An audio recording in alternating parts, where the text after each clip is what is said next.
আমাদের জুলাই অভ্যুত্থানের যে প্রত্যাশা ছিল সেই প্রত্যাশাটা আমরা যদি মোটা দাগে বলি সেই প্রত্যাশা পূরণ হয় নাই। কারণ প্রত্যেকটা দেশেই যে অভ্যুত্থানের পরে একটা বিপ্লবী সরকার বা জাতীয় সরকার হয়, অভ্যুত্থানে যারা অংশগ্রহণ করে সবাইকে সাথে নিয়ে, সেটা বাংলাদেশে হয় নাই। এবং বাংলাদেশে এমন একটা সরকার গঠিত হয়েছে, 56টা মিনিস্ট্রি, মাত্র 23 জন উপদেষ্টা, যাদের অনেকেরই রাজনৈতিক অভিজ্ঞতা নাই, অনেকেরই প্রশাসনিক অভিজ্ঞতা নাই। অনেকেই আওয়ামী লীগের সময়ে, আমি পার্সোনালি যদি বলি, আমি যতদিন রিমান্ডে গিয়েছি, মার খেয়েছি পুলিশের, ততদিন শেখ হাসিনা আওয়ামী লীগকে নিয়ে কথাও বলে নাই। এরকম লোকও আছে, বিপ্লবীরাও আছে, কিন্তু এরকম লোকও আছে। তো এটা বাস্তবতা যে এরকম একটা কাঠামো নিয়ে আসলে জুলাইকে ধারণ করে জুলাইয়ের লক্ষ্য উদ্দেশ্যগুলো বাস্তবায়ন করা সম্ভব নয়। দেখেন কতজন সেই আওয়ামী লীগের এমপি মন্ত্রীদেরকে গ্রেপ্তার করতে পারছে, আওয়ামী লীগের সেই মাস্টার মাইন্ডদেরকে গ্রেপ্তার করতে পারছে। বরং আমরা দেখছি যে সাবির হোসেন চৌধুরী, আব্দুল মান্নানদের মতো মেগা মাস্টার মাইন্ডদেরকে জামিন দিয়ে দেওয়া হচ্ছে। হাসান মাহমুদ, ওবায়দুল কাদেরদেরকে বাংলাদেশ থেকে নিরাপদে পালিয়ে যেতে দেওয়া হয়েছে। 626 জন ক্যান্টনমেন্টে আশ্রয় দেওয়া হয়েছিল, তারা কোথায় গেছে? তাদেরকে সেফটি না দিলে তারা তো পালিয়ে যেতে পারতো না। করার কথা ছিল কি, তাদেরকে ধরে গ্রেপ্তার করার কথা ছিল। সবচেয়ে বড় কথা হলো যে অভ্যুত্থানের সময় শেখ হাসিনা দেশ থেকে পালালে কেমন, তার তো দেশের ভিতরে থাকার কথা ছিল। সুতরাং দেশের সব মেকানিজম যদি আসলে দেশের পক্ষেই কাজ করতো, তাহলে শেখ হাসিনার এখন থাকার কথা ছিল জেলখানায়। অভ্যুত্থানের সময় আমরা দেখেছি যে হিন্দিতে কথা বলতেছে আর গুলি করতেছে। অভ্যুত্থানের 5 আগস্টের আগে পরে দেখতেছিলাম যে আমরা বিশেষ ইউনিফর্ম পরা লোকজনদেরকে পার করে দেওয়া হচ্ছে।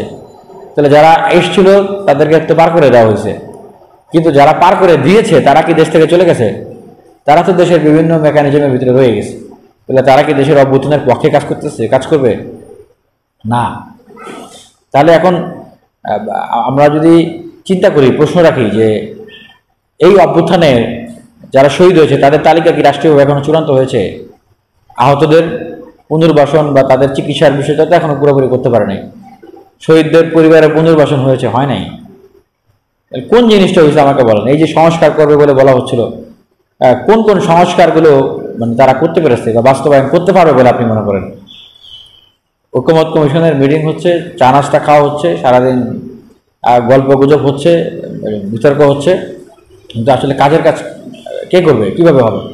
বাস্তবসম্মত প্রক্রিয়া ছাড়া আসলে কখনো সম্ভব নয়।